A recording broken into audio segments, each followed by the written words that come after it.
Misleading headlines once again, so don't blame me for the clickbait, I'm just responding to it. Now this isn't brand new, it's about a month old, but this says UK motorway speed limit could be increased to 100 miles an hour to reduce congestion. Well, in theory, yes, it could be increased to 100 miles an hour and it could be to reduce congestion. But this headline suggests that that's a likelihood and it's something that might happen, which, quite frankly, it isn't.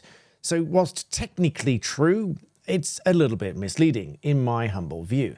In fact, the last time this was even proposed, I believe, was about 11 years ago in a coalition government when Phil Hammond announced intention to consult on raising the national speed limit on motorways from 70 to 80.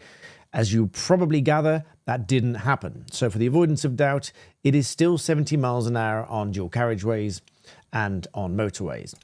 But all this headline is referring to is a petition which has garnered 39 and almost 1,500 signatures, which does propose that the government raise the speed limit on motorways to 100 miles an hour and on dual carriageways to 80 miles an hour for reasons, among others, to include reducing congestion.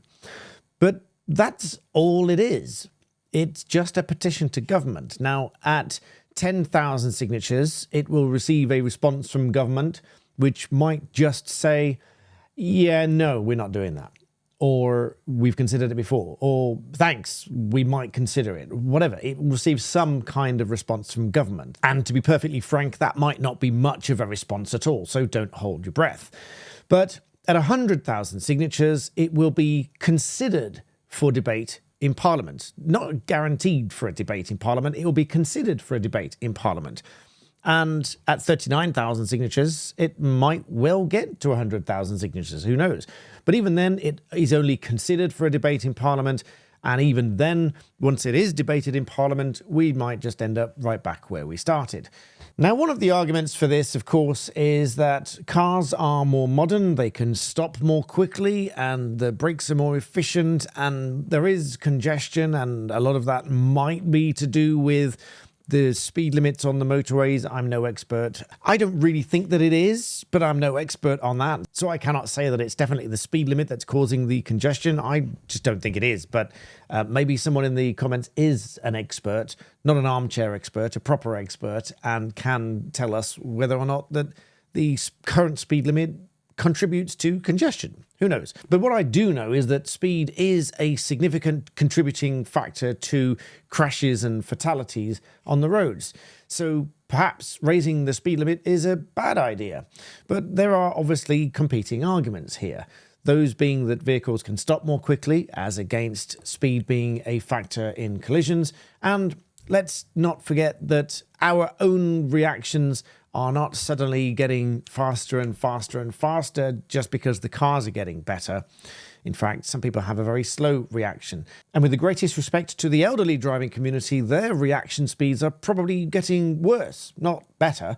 So on roads with greater speed limits, not only is it going to be more difficult for them to react if they are taking advantage of the increased speed limits, if there were any, but they will also have to react more quickly to other drivers who are driving more quickly, who will, in effect, feel like they come out of nowhere if they are, let's say, on the motorway, not from 70, but 100 miles an hour. It might be overturning decades worth of experience of driving at the regular speed limit to then have a vehicle coming out of nowhere doing 100 miles an hour and they need to react ever so more quickly.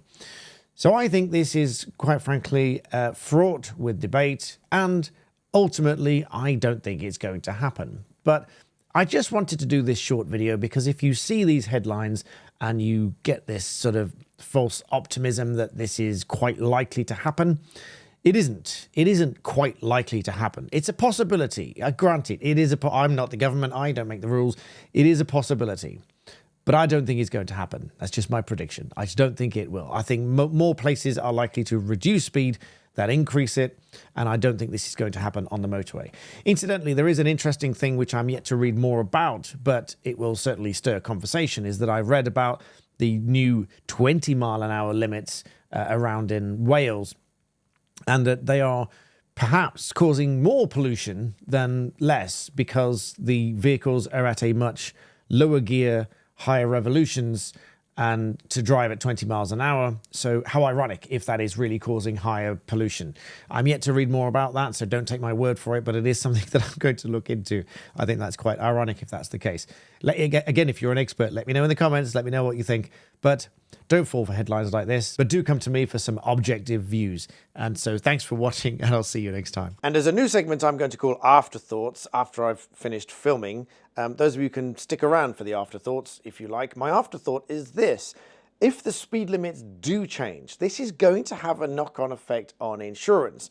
Don't think for a moment that insurance companies are not going to jump on that if it did happen as an opportunity to raise the insurance costs, because obviously I think this goes without saying that an increase in speed on the roads is an increase in risk.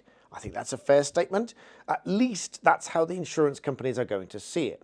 They might even ask, are you driving on the motorway if the speed limits on the motorway are increased? For example, because if you declare that you don't drive on the motorway, because as an entirely hypothetical conversation here, if your insurance company asked you, do you plan to drive on the motorway?